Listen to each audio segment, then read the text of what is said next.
Hello guys, welcome back to my channel. ഇന്ന് രാവിലെ തന്നെ മഴയൊക്കെ ആയിട്ട് നല്ലൊരു ക്ലൈമറ്റ് ആയിരുന്നു. ഒപ്പം നമ്മൾ രാവിലെ കഴിച്ചത് ഇഡ്ഡലി സാമ്പാറാണ്. വന്ന വഴിക്ക് ഞാൻ ചെറുതായിട്ടൊന്ന് വീണായിരുന്നു. അതാണ് എൻ്റെ മുഖം ഇങ്ങനെ ഇരിക്കുന്നത്. അതിൻ്റെ എല്ലാം എൻ്റെ മുഖത്ത് കാണാനുണ്ടായിരുന്നു. എന്നിട്ട് നമ്മളിത് റൂമിൽ വന്നിട്ട് ഡ്രസ്സൊക്കെ മാറിയിട്ട് പുറത്തേക്ക് പോകണേണ്. അപ്പോൾ കുറച്ച് നേരം ഞാൻ ബാൽക്കണിയിൽ ഇന്ന് കാറ്റ് കൊള്ളാമെന്ന് കരുതി. എന്നിട്ട് നമ്മളിത് റൂമൊക്കെ വെക്കേറ്റ് ചെയ്തിട്ട് ഇന്ന് പോകാൻ പോകുന്നത് ഇരവികുളം നാഷണൽ പാർക്കിലേക്കാണ്. അപ്പോൾ ഇവിടുന്ന് പോണേനുള്ള ടിക്കറ്റ് റേറ്റ് വരുന്നത് 200 രൂപയാണ് പെർ പേഴ്സണ്. ഇവിടെ നമ്മളുടെ വണ്ടിയൊന്നും മേളിലേക്ക് കയറ്റി വിടത്തില്ല. നമ്മൾ ഈ ബസ്സിന് വേണം അങ്ങോട്ട് പോകാനിട്ട്. പോണ വഴിക്കൊക്കെ നല്ല അടിപൊളി കാഴ്ചയും കാര്യങ്ങളൊക്കെ കാണാനിട്ടുള്ളത്. നമ്മൾ മൂന്നാർ വന്നെയാണെങ്കിൽ ഇവിടെ ഒരിക്കലും മിസ് ചെയ്യരുത്.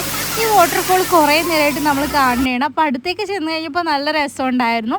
ഇത് കയറി വന്നു കഴിഞ്ഞപ്പോൾ വന്ന സ്ഥലം മൊത്തം കോടമഞ്ഞ് കൊണ്ട് നിറഞ്ഞിട്ടുണ്ടായിരുന്നു. ഫോണിൽ കാണുന്ന പോലെയല്ല, അപ്പുറത്തേക്കൊന്നും നമുക്ക് കാണാനേ പറ്റുന്നുണ്ടായിരുന്നില്ല.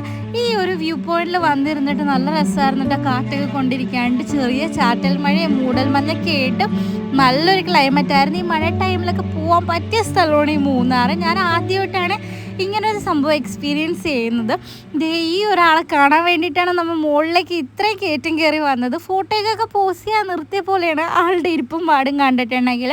അപ്പോൾ നമ്മൾ വന്ന വഴി മൊത്തം കോടമഞ്ഞൊക്കെ കൊണ്ടിട്ട് നിറഞ്ഞിട്ടുണ്ടായിരുന്നു. അയ്യോ, ഇതൊക്കെ ഞാൻ ലൈഫിൽ ആദ്യമായിട്ടാണ് കാണുന്നതും. അതിൻ്റെ ഒരു എക്സൈറ്റ്മെൻറ്റും കാര്യങ്ങളൊക്കെ ഉണ്ടായിരുന്നു. അപ്പോൾ എൻ്റെ വീഡിയോ ഇഷ്ടമായെങ്കിൽ എല്ലാവരും ലൈക്കും ഷെയറും സബ്സ്ക്രൈബും ചെയ്യണേ.